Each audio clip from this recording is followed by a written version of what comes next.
लोकोक्तियाँ, proverbs. लोकोक्ति शब्द दो शब्दों के योग से बनता है। लोक जमा उक्ति अर्थात लोक प्रसिद्ध बात। इन्हें कहावत भी कहा जाता है।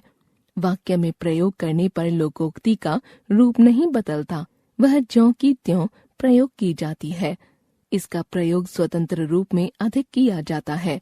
कभी कभी इसे विशेषण के रूप में भी प्रयोग करते हैं।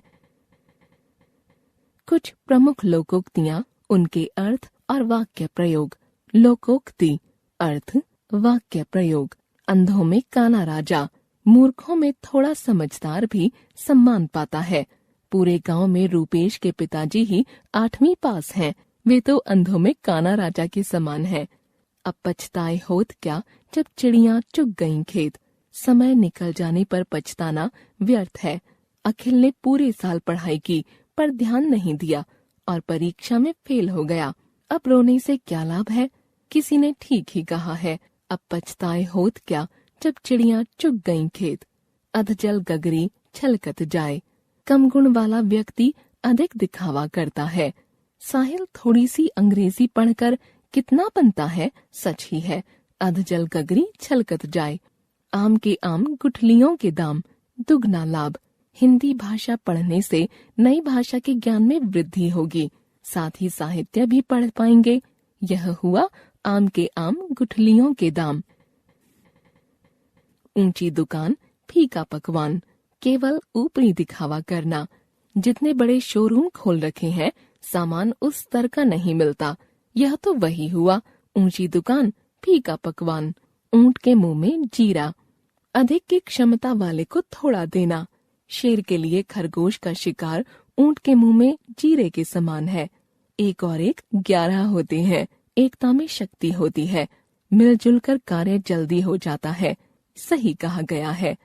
एक और एक 11 होते हैं। एक अनार 100 बीमार। एक वस्तु के अनेक चाहने वाले। पंडित जी के पास एक ही लड्डू था, पर 8 बच्चे सामने आकर खड़े हो गए। इसे कहते हैं एक अनार 100 बीमार। एक पंथ 2 काज। एक साधन से 2 काम होना।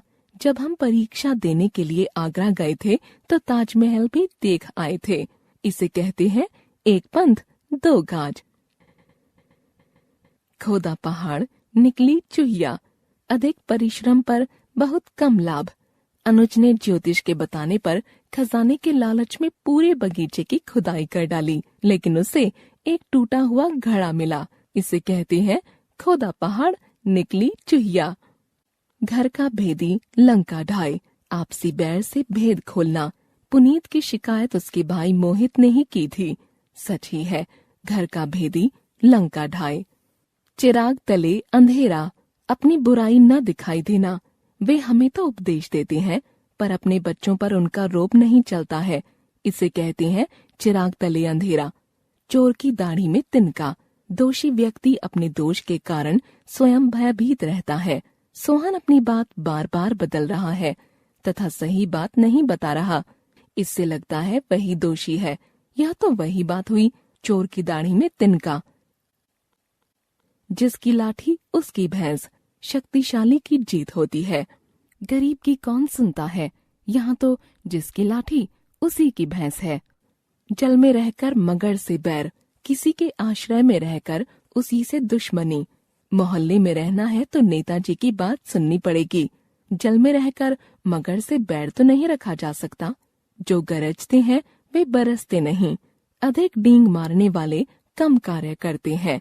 तुषार सबसे कहता फिरता था कि वह कक्षा में प्रथम आएगा, पर वह तो जैसे तैसे पास ही हो पाया। किसी ने सच ही कहा है, जो गरजते हैं वे बरसते नहीं। थोथा चना बाजे घना। अयोग्य व्यक्ति अपनी अधिक प्रशंसा करते हैं। सलीम में न तो योग्यता है और न ही सामर्थ्य, फिर भी वह अपनी प्रशंसा करता रहता है। इसी को कहते हैं थोथा चना बाजे घना। दूध का दूध पानी का पानी। सच झूठ का सही फैसला। कोई कुछ भी कहे, जज साहब ने दूध का दूध पानी का पानी कर दिया। दूर के ढोल सुहावने। दूर की चीज अच्छी लगना। विदेश में नौकरी करना कोई आसान नहीं। दूर के ढोल सुहावने होते हैं। न रहेगा बांस न बजेगी बांसुरी। कार्य के कारण का ही नष्ट हो जाना।